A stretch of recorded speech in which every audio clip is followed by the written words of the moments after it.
Welcome back to Small Caps, ladies and gentlemen. My name's Kerry Stevenson, and today I am talking with the chairman of QMines. ASX code is QML. Now, they've got a pretty big project up in Queensland, and most of you will know the copper price, the gold price have both been strengthening in recent times. Now, these guys aren't letting the grass grow under their feet, or should I say the dirt grow under their feet.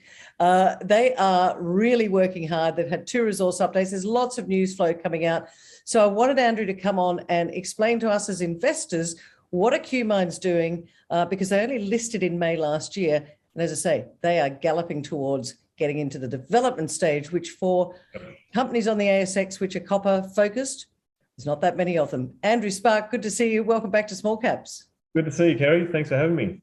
Well, it's been 6 months, Andrew, since you and I first had a chat about QMines last year. So wow. There's a long time between drinks, my friend. Right. Can't have a drink over Zoom. For those that don't know, let's just do a quick overview of who are QMines, and then I'll delve into where you're at the moment. Yeah, great. Okay. All right. So as you mentioned, we listed on the 5th of May last year. We're a copper and gold exploration and development business. We've got 4 projects in Queensland, and really the focus of the conversation today will be about our flagship project, Mount Chalmers.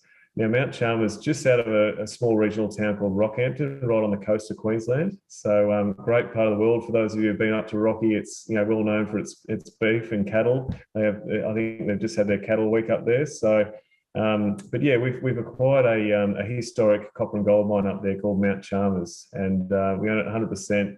And we've been drilling like mad. We've completed 2 resource updates already, would you believe, last year. So, and we're already preparing for our 3rd, which will come out next quarter. So we're absolutely flying, and that's a flavour of how we like to execute our business plans. But why have you been able to get things done so quickly? Because an initial resource can sometimes take literally years. Yeah. Why has QMines been able to gallop ahead?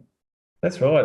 It sounds funny, but I think it just comes down to attitude and look, we are a younger team. We're sort of, and we're quite actually, chuffed about that. We've got a lot of, of our management team. We've got large ownership in the business, so we've got a lot of equity in the business. So there's a really nice alignment of interest between, our interest and adding value for shareholders. And so I think a flavour of how we've executed business plans in the past is just to really try and accelerate them. And coming back to some of our last deals, you might remember a company called Alt Resources, which over about 2 years we added 6 resource updates, a maiden reserve statement, and completed a full PFS before selling to a large private equity group. So that'll give you a sense. We've done this before. We really like to get moving and get things heading in the right direction quite quickly. So what attracted you in the fact? Yes, because I do remember the Alt Resources story, and shareholders did do well out of that one. And you actually come from the investment side, so I think it's important for our audience to understand that actually, Andrew, you understand mining, but really you're looking at this from a business point of view. Yeah, that's right. I suppose I ran a small fund, and we had about 200 million under management. We invested in a lot of the companies that you've sort of interviewed and whatnot over sort of 5 or 6 years, and that was a great experience for me because it taught me what really are the value drivers for investors. And so you'll notice that we put a lot of information out in the market about what's coming and what we're going to achieve next.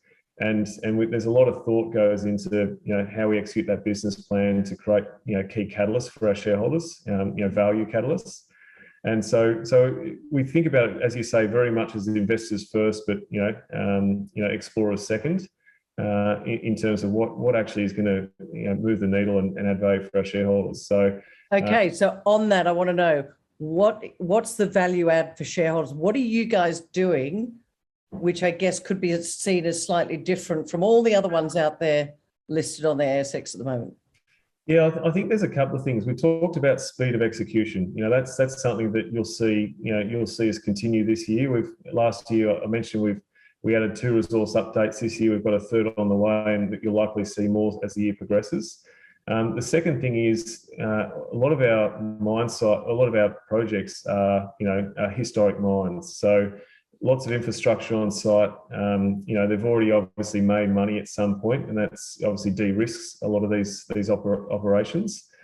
So we're not sort of coming in from a greenfields exploration angle. We're really trying to add value to existing mine sites where we know there's existing ore under those pits and the like. I mentioned before a young, really energised team, but one thing that's a little bit different, Kerry, is that maybe it's because I've got a young family and 2 young kids and whatnot, but we're actually trying to develop this in a sustainable way. So last week we actually announced that we're actually the 3rd ASX listed resources company to be certified carbon neutral by the what's called a climate active certification, which is the really robust Australian government backed certification process. And that was a sort of a 12-month process where we assessed, not only really the carbon footprint of the business and how we can really reduce our carbon emissions as a business. And I'm pleased to say it's not that hard. It doesn't take, I know it's not that hard. There's a lot of proven technologies out there, and it doesn't cost that much. It just needs a willing attitude. And so, being the 3rd, listed ASX listed resource company to be carbon neutral, I think really, bodes well for our strategy to try and develop this sustainably. So, but I also think ultimately, as we go further down this sort of this carbon neutral world, that potentially will also attract a premium to the product, the end product.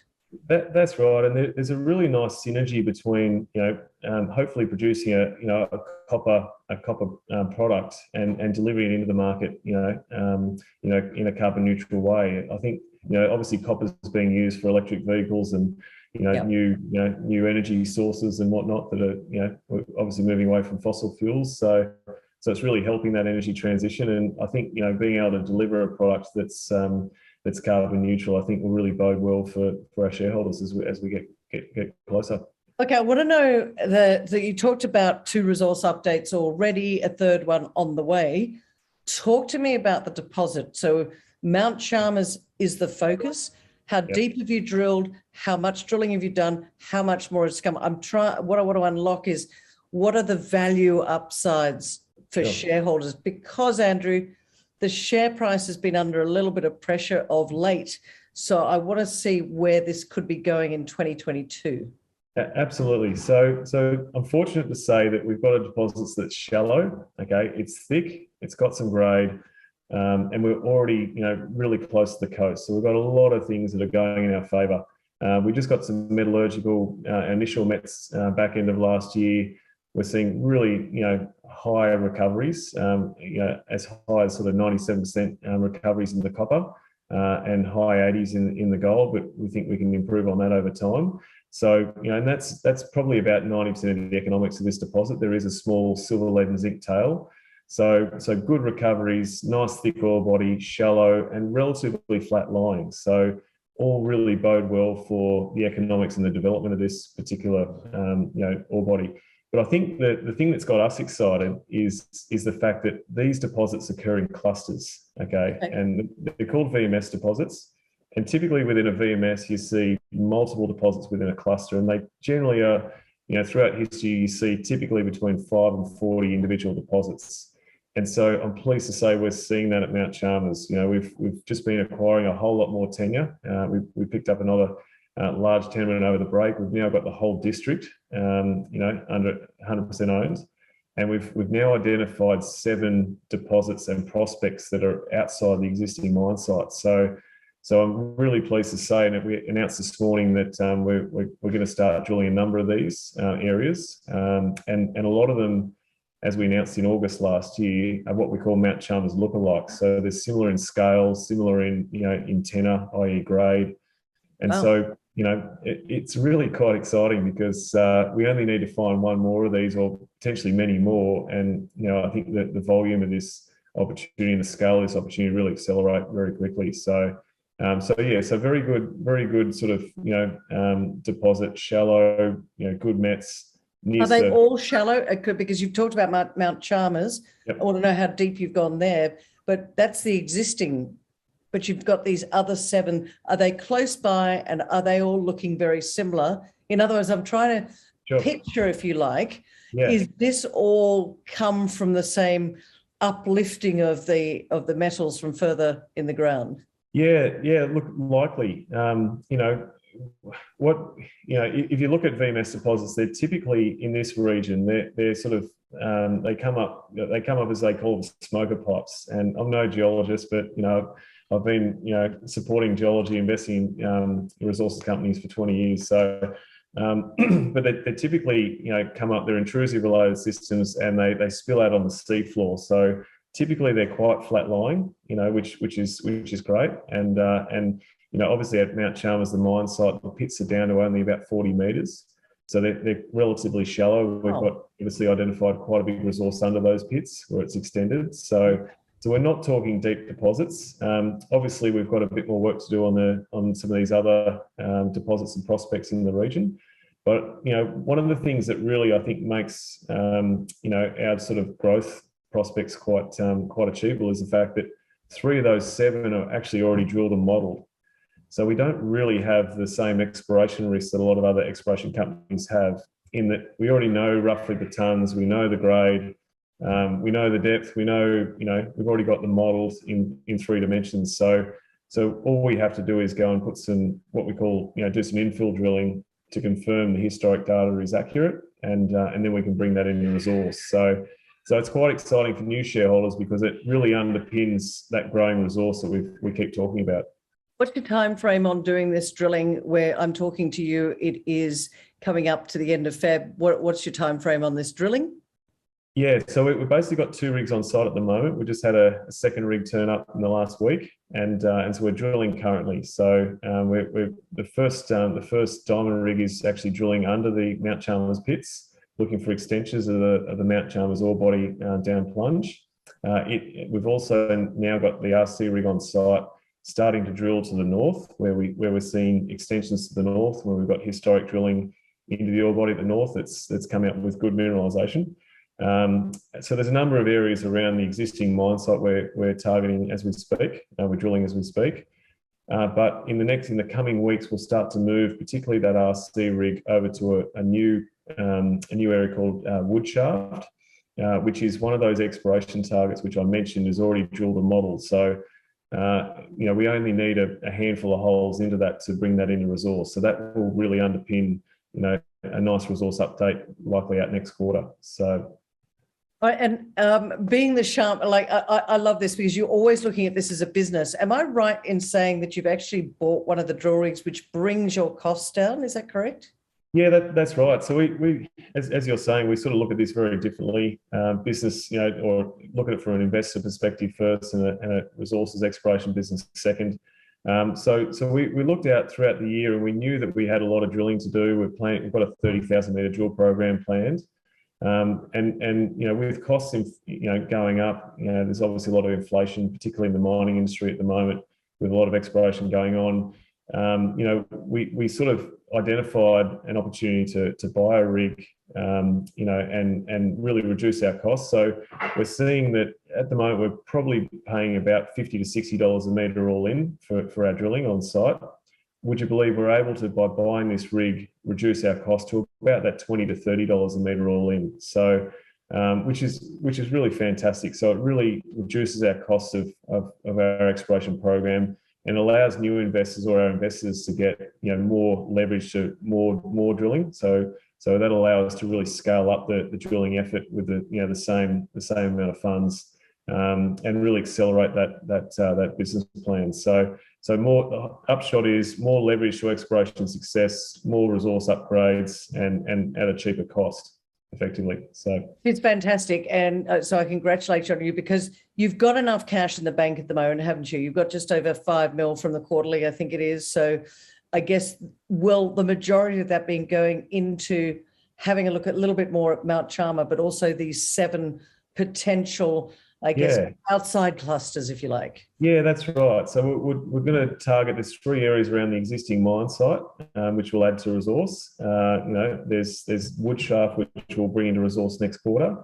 And then we get to start the really exciting part of it, which is starting to drill some of these very large soil anomalies, which, as I said, we call them Mount Chalmers lookalikes. So that's where we see some really big scale potential. So okay, so talk to me, Andrew, about a soil anomaly, large scale. I'm starting to get a bit excited now. Yep. What have these soil anomalies told you, and why are you getting so excited about this? Could this be a replication of what you've got at Mount Chalmers? Absolutely. When we announced, this the identification of 4 large soil anomalies last year in August, we actually made the headline. We called it, something about, we've identified 4 new Mount Chalmers lookalikes, and we meant that, and we were prepared to, it was a bold statement, but we were prepared to go out and say that because it's obviously Mount Chalmers being a historic mine, we've got lots of historic data, including the historic soil, geochemistry work. Yep. And there was a strong correlation between the soils at Mount Chalmers and what we're seeing at these large soil anomalies, both in terms of grade and also in terms of scale. So, to give you a sense, our tracker, and actually some of them are a lot bigger. So at tracker 1 and tracker 2, we've got a 10-kilometre anomalous, two anomalies that are basically 10 kilometres long and 2 kilometres wide. So that's huge. It really is exciting. So you can see why this is getting a lot of our attention, and hence our announcement this morning about the first of these soil anomalies, which we're going to start to drill, tracker 3. And it's got the same sort of scale footprint as Mount Chalmers. So, if we start bringing a few of those into resource, obviously hypothetical, we've got a lot of work to do yet, but that's where I think our investors will really, be rewarded. So. Yeah, and as I said, the share price has, for me, I look at it as, is that an opportunity? Not financial advice, ladies and gentlemen. Do your own research. Right. But do you think the market hasn't really factored in these clusters outside of Mount Chalmers at the moment? Yeah, look, absolutely. We've got, obviously 7 of them we've sport for choice as to where we go to drill these. Mount Chalmers alone is in my mind, has strong development potential in itself, and and so we're starting to work on some of those development initiatives as we speak. But if we can start to identify some more lookalikes, then that's where the scale really accelerates, really quite quickly. So you're going to be doing that. So again, if I can just try, how far away are these? Because we're running out of time. I just want to have a picture in my mind. Here's Mount Chalmers. How far away are these other areas that you're looking at the moment? Have you locked up this whole district and you're thinking that this is quite high for copper, gold, and as you said before, a bit of silver, lead, zinc?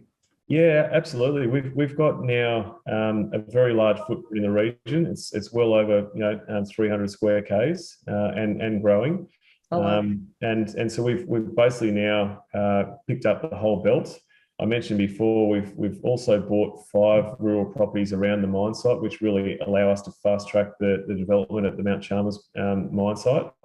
And also if you look at, I suppose, distance, just to your question, the 3 exploration targets of those 7 that I talked about are within roughly about 1 kilometre of the mine site. So, oh, wow. So they're relatively close, but the soil anomalies are obviously a little bit further away, but all within call it 5 to 10 k's. So there's a big regional sort of focus here, and obviously we've started with the near mine brownfields exploration first, because that's allowed us to grow that resource quickly and cost effectively.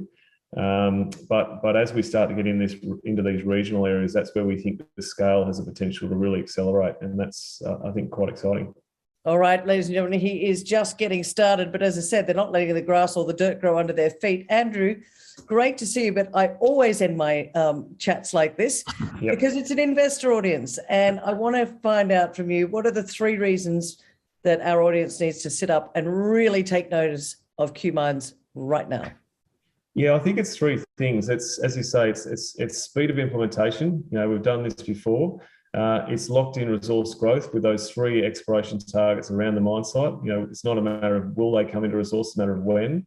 And the other point that we didn't touch on, but I'll keep it brief, is that the scarcity of quality copper deposits.